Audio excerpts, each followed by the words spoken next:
The book of the prophet Ezekiel, chapter 17. And the word of the Lord came unto me, saying, Son of man, put forth a riddle, and speak a parable unto the house of Israel, and say, Thus says the Lord God, a great eagle with great wings, long-winged, full of feathers, which had diverse colors, came unto Lebanon, and took the highest branch of the cedar. He cropped off the top of his young wings, and carried it into a land of traffic. He set it in a city of merchants. He took also of the seed of the land, and planted it in a fruitful field. He pressed it by great waters, and set it as a willow tree. And it grew, and became a spreading vine of low stature, whose branches turned toward him, and the roots thereof were under him. So it became a vine, and brought forth branches, and showed forth sprigs. There was also another great eagle with great wings and many feathers, and behold, this vine did bend her roots toward him, and showed forth her branches toward him, that he might water it by the furrows of her plantations. It was planted in a good soil by great waters, that it might bring forth branches, and that it might bear fruit, that it might be a goodly vine. Say thou, Thus says the Lord God, Shall it prosper? Shall he not pull up the roots thereof, and cut off the trees thereof, that it wither? It shall wither in all the leaves of her spring, even without great power or many people to pluck it up by the roots thereof. Yea, behold, being planted, shall it prosper? Shall it not utterly wither?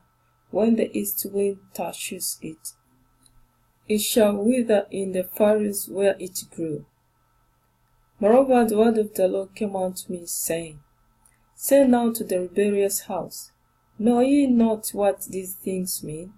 Tell them, Behold, the king of Babylon is come to Jerusalem, and hath taken the king thereof, and the princes thereof, and led them with him to Babylon, and hath taken of the king's seed, and made a covenant with him, and hath taken an oath of him. He hath also taken the mighty of the land, that the kingdom might be base, that it might not lift itself up, but that by keeping of his covenant it might stand. But he rebelled against him in sending his ambassadors to Egypt, that they might give him horses and much people. Shall he prosper? Shall he escape that does such things? Or shall he break the covenant and be delivered? As I live, says the Lord God, surely in the place where the king dwells that made him king, whose oath he despised, and whose covenant he broke, even with him in the midst of Babylon he shall die. Neither shall Pharaoh with his mighty army and great company make for him in the war, by casting up mounds and building forts, to cut off many persons, seeing he despised the oath by breaking the covenant, when, lo, he had given his hand, and has done all these things, he shall not escape. Therefore thus says the Lord God, As I live, surely mine oath that he hath despised, and my covenant that he hath broken, even it will I recompense upon his own head. And I'll spread my net upon him, and he shall be taken in my snare, and I'll bring him to Babylon, and will plead with him there for his trespass, that he hath trespassed against me.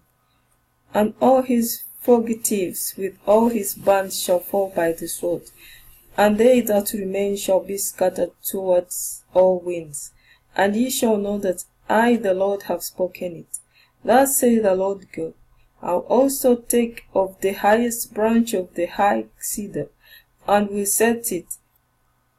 I'll crop off from the top of his young twigs a tender one, and will plant it upon an high mountain and eminent.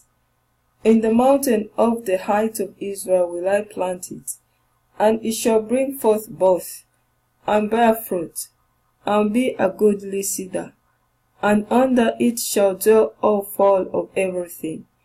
In the shadow of the branches thereof shall they dwell.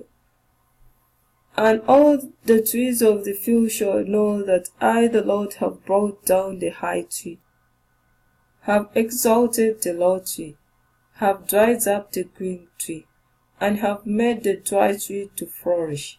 I, the Lord, have spoken, and have done it.